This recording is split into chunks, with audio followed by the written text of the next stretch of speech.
Hello. Hello sir, എന്താണ് ഞാൻ ഈ ചെയ്യേണ്ടത് അത് പറയൂ. ആ ഹലോ. സാർ പറയുന്ന കേൾക്കൂ. നമുക്ക് ആദ്യം സാറ് തന്ന ബെനിഫിഷ്യറി ചേഞ്ച് ആയല്ലോ, കറസ്പോണ്ടന്റ് ചേഞ്ച് ആയല്ലോ, കൂമിനല്ലല്ലോ അല്ലേ? സാറേ, ഞാനത് 15-ാം തീയതി ഞാൻ അപ്ഡേറ്റ് ചെയ്തില്ലേ? 15-ാം തീയതി ഇവിടുത്തെ ബാങ്കിൽ നിന്ന് ഒഫീഷ്യൽ സ്റ്റേറ്റ്മെന്റ് 15-ാം തീയതി സൈനും സീലും വെച്ച് 15-ാം അയച്ചു തീയതി തന്ന അല്ല, ഫോർവേഡ് ചെയ്ത് തന്ന അത് രേഖ ഉണ്ടല്ലോ. അത് തന്നെയാണ് അത് തന്നെയാണ് നമ്മൾ അയച്ചത്. 12-ാം തീയതിയാണ്. ഓക്കെ, 12-ാം തീയതിയാണ് നമ്മൾ ബിൽ ഡേറ്റ് ഉള്ളത്. ഇപ്പൊ 12-ാം തീയതി നമ്മൾ അയച്ചത് ഇവിടെ പഴയ ഉണ്ടായിരുന്ന കൂമിന്റെ ബെനിഫിഷ്യറിയിലാണ് ഫാത്തിമ മേഡം തന്ന് നമ്മൾ അയച്ചേ അല്ലേ? അപ്പൊ ഈ 15-ാം തീയതിയാണ് സാർ നമുക്ക് അപ്ഡേറ്റ് ചെയ്യുന്നത്. നമ്മൾ ട്രാക്കിംഗ് റിക്വസ്റ്റ് കൊടുത്തിട്ട് ഓണ ഹോളിഡേയ്സ് കഴിഞ്ഞ് തുറന്നത് 19-ാം തീയതിയാണ്. 19-ാം തീയതി കൊടുത്തിട്ട് നമുക്ക് 20-ാം തീയതിയാണ് അത് റിട്ടേൺ വന്നത്. 20-ാം തീയതി 22-ാം തീയതി നമ്മൾ കറക്റ്റ് ആയിട്ട് വീണ്ടും അത് അയക്കുകയാണ്. മീൻസ് ഇത് ഓൾറെഡി സാർ അയച്ച സാർ കറസ്പോണ്ടന്റ് നമുക്ക് ചേഞ്ച് സാറേ, ചെയ്യാൻ പറ്റൂല. 22-ാം നമുക്കൊരു തീയതി റിക്വസ്റ്റ് കൊടുക്കാം സാർ. അത് ഞാൻ പറയാൻ കംപ്ലീറ്റ് ചെയ്യട്ടെ സാർ, ഫുൾ കേൾക്കൂ. സാറ് മുമ്പ് തന്ന ബെനിഫിഷ്യറി നമുക്ക് അയച്ചു പോയി കഴിഞ്ഞാൽ അതിന്റെ ഇടയ്ക്ക് ഇൻസേർട്ട് ചെയ്യാനുള്ള ഓപ്ഷൻ ഇല്ല. നമുക്ക് അത് ഒരു റിക്വസ്റ്റ് കൊടുക്കാനേ പറ്റുള്ളൂ. അതാണ് നമുക്ക് റിക്വസ്റ്റ് മെയിൽ അയച്ചു കൊടുത്തിട്ട് പറഞ്ഞു കറസ്പോണ്ടന്റും ഇന്റർമീഡിയറ്ററിയും ബാങ്കിന്റെ സൈഡിൽ നിന്ന് ചേഞ്ച് ആയിട്ടുണ്ട്, അത് നിങ്ങൾ ഒന്ന് ദയവ് ചെയ്ത് ഇൻസേർട്ട് ചെയ്തിട്ട് ഒന്നും കൂടെ ഫോർവേഡ് ചെയ്യുമെന്നും പറഞ്ഞ് നമുക്ക് റിക്വസ്റ്റ് കൊടുത്തു. അത് രണ്ടും കൂടെ ഒരു ടേബിൾ ടൈപ്പ് ചെയ്ത് നമ്മൾ കൊടുത്തു. അവരത് ഇൻസേർട്ട് ചെയ്തിട്ടും ഫണ്ട് തിരിച്ച് ഇത് നമ്മുടെ അടുത്ത് ഇൻസ്ട്രക്ട് ചെയ്തത് നിങ്ങൾ പഴയ ബെനിഫിഷ്യറി വെച്ചാണ് ചെയ്തിട്ടുള്ളത്. അതായത് പഴയ കറസ്പോണ്ടന്റ് ഇന്റർമീഡിയം വെച്ചിട്ടാണ് ചെയ്തിട്ടുള്ളത്.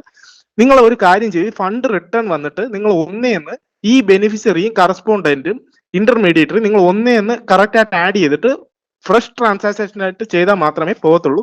നമുക്ക് ഇതിന്റെ ഇടയ്ക്ക് ഇൻസേർട്ട് ചെയ്യാനുള്ള ഓപ്ഷൻ ഇല്ല എന്നാ നമുക്ക് ബാങ്ക് IDFC നമ്മുടെ അടുത്ത് പറഞ്ഞത്. അതാണ് സാർ ഞാൻ ഇത്രയും ദിവസം കൊണ്ട് പറഞ്ഞുകൊണ്ടിരിക്കണേ. നമ്മൾ രണ്ടാമത് അയച്ചത് നമുക്ക് റിക്വസ്റ്റ് കൊടുത്തതേ ഉള്ളൂ. ഇത് സാറ് പറഞ്ഞ പോലെ ഈ 54-ാമത്തെ കോളത്തിൽ നമ്മളല്ല ഇൻസേർട്ട് ചെയ്തത്, അത് ബാങ്കിന്റെ സൈഡിൽ നിന്ന് അവരാണ് ചെയ്തത്. ഹലോ സാറേ, എന്റെ ഭാഗത്ത് നിങ്ങൾ ചിന്തിക്കുക. ഞാൻ 5 വർഷമായിട്ട് നിങ്ങൾ ഡിപ്പെൻഡ് ചെയ്യുന്നു. സാർ, അത് ഞാൻ മനസ്സിലായി, ഇവിടുത്തെ അത് ബാങ്കിൽ മനസ്സിലായി നിന്നുള്ള സാർ. നമ്മള് സാധനം അതുപോലെ ഫോർവേഡ് ചെയ്ത് തരുന്നു. ഇതിൽ ഞാനൊന്നും സാർ ഇത് ചെയ്യുന്നില്ല. സാറിന്റെ ഭാഗത്ത് ഒരു തെറ്റുമില്ല. സാറിന് ബാങ്ക് ഇൻഫോം ചെയ്യാത്തതല്ലേ തെറ്റ്. നമ്മൾ 12-ാം തീയതി സാറിന് ഇവിടെ ഓൾറെഡി കിടക്കുന്ന അക്കൗണ്ടിലാണ് നമ്മൾ അയച്ചത്. അത് നമ്മളെ ഭാഗത്തും തെറ്റില്ല. നമ്മൾ അറിയുന്നില്ലല്ലോ സാർ ഇന്റർമീഡിയറ്റ് ചേഞ്ച് ആയിട്ടുണ്ടോ. സാറേ, ഇപ്പൊ അപ്പൊ നമുക്ക് ചെയ്യാൻ പറ്റണ എല്ലാം ചെയ്യുന്നുണ്ട്. നമുക്ക് ഇനി ചെയ്യാൻ പറ്റണത് സാർ, നമുക്ക് റീഫണ്ട് ചെയ്തിട്ട് ഒന്നേന്ന് സാറിന് അയച്ചു തരാം. ഡേറ്റ് പോകുന്നുണ്ടോ ഇവർ ഇടങ്ങിറാക്കുമല്ലേ? നമ്മൾ ഇവിടെ ഫൈൻ അടക്കേണ്ടി വരും. അതാ വിഷയം. അത് മനസ്സിലായി സാർ, അത് മനസ്സിലായി. ഞാൻ മാക്സിമം സ്പീഡപ്പ് ചെയ്ത് തരാം സാർ. ഒന്ന് സമാനമായിട്ടിരിക്കും എന്തായാലും. അതല്ല, 12, 15, 20, 22, 26, ഇന്ന് 26 ഡേറ്റ്. മനസ്സിലായി. ഇനി നമ്മൾ ഒരാഴ്ച വെയിറ്റ് ചെയ്യാണ് ഇതും പറഞ്ഞ്. എന്നിട്ട് ഇതിപ്പോ ഞാൻ അയച്ചു തന്നേക്ക ഡോക്യുമെന്റ്സ്, ആ ഡോക്യുമെന്റ് വെച്ചോണ്ട് തന്നെ 56-ാമത്തെ ഫീൽഡിൽ അറിഞ്ഞുകൊണ്ട് മാറ്റി കൊടുത്തിരിക്കുകയല്ലേ? അതാണ് ഞാൻ ചോദിക്കുന്നത്. അത് നമ്മളല്ല ചെയ്ത. അതാണ് സാർ ഞാൻ ഈ പറയണല്ല സാറ്, ക്ലിയർ ഇന്ററപ്റ്റ് ചെയ്യാതെ കേൾക്കൂ. നമ്മൾ അയച്ചത് പഴയ ബെനിഫിഷ്യറിയും ഇന്റർമീഡിയറ്ററിയും അതും വെച്ചാൽ നമ്മൾ അയച്ചത്. അത് 12-ാം തീയതി സാർ, 15-ാം തീയതിയാണ് അപ്ഡേറ്റ് ചെയ്യുന്നത്. ഒരു ട്രാൻസാക്ഷൻ നമ്മൾ ഇവിടെ നിന്ന് അയച്ചു പോയി കഴിഞ്ഞാൽ മിഡിലിൽ വെച്ച് നമുക്ക് അത് ഇൻസേർട്ട് ചെയ്യാൻ പറ്റില്ല. നമുക്ക് അതിനുള്ള ഓപ്ഷൻ ഇല്ല. പക്ഷേ നമുക്കിത് എവിടെയാണോ എത്തിയിട്ടുള്ള IDFCക്ക് സാർ ഇങ്ങനെ ഒരു ചേഞ്ച് വന്നിട്ടുണ്ട്, നിങ്ങൾക്ക് ഇത് ചേഞ്ച് ചെയ്യാമോ എന്നുള്ള ഒരു റിക്വസ്റ്റും സാറ് തന്ന ആ ഫോട്ടോയും അതിന്റെ ഡീറ്റെയിലും വെച്ച് നമ്മൾ അയച്ചു. അപ്പൊ അവര് പറഞ്ഞെന്ന് വെച്ചാൽ നമ്മൾ ഇത് ചെയ്തേക്കാം, കൺഫേം അല്ല, നമുക്കും ഇത് ഇടയ്ക്ക് ഇൻസേർട്ട് ചെയ്യാനുള്ള ഓപ്ഷൻ ഇല്ല. അപ്പോഴത്തേക്കും ഫണ്ട് റീഫണ്ട് ആയി. അപ്പൊ എന്നിട്ട് IDFCയിൽ ചോദിക്കുമ്പോൾ പറയണത്, നിങ്ങൾ ഈ ഫണ്ട് കസ്റ്റമറിന്റെ അക്കൗണ്ടിൽ നിന്ന് വാങ്ങിച്ചിട്ട് ഒന്നേന്ന് നിങ്ങൾ പുതിയ ബെനിഫിഷ്യറി പുതിയ ഇന്റർമീഡിയറ്ററി ആഡ് ചെയ്തിട്ട് ഫ്രഷ് ട്രാൻസാക്ഷൻ ആയിട്ട് ചെയ്യും, എങ്കിൽ ഷുവർ ആയിട്ടും പോകും.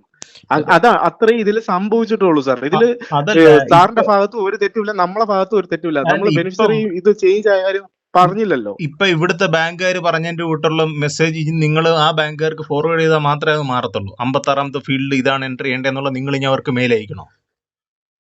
ഇല്ല, നമുക്ക് ഇനി ചെയ്യാൻ പറ്റണേ സാർ, നമുക്ക് ഇതിന്റെ ഇടയ്ക്ക് ഇൻസേർട്ട് ചെയ്യാനുള്ള ഓപ്ഷൻ നമുക്കില്ല.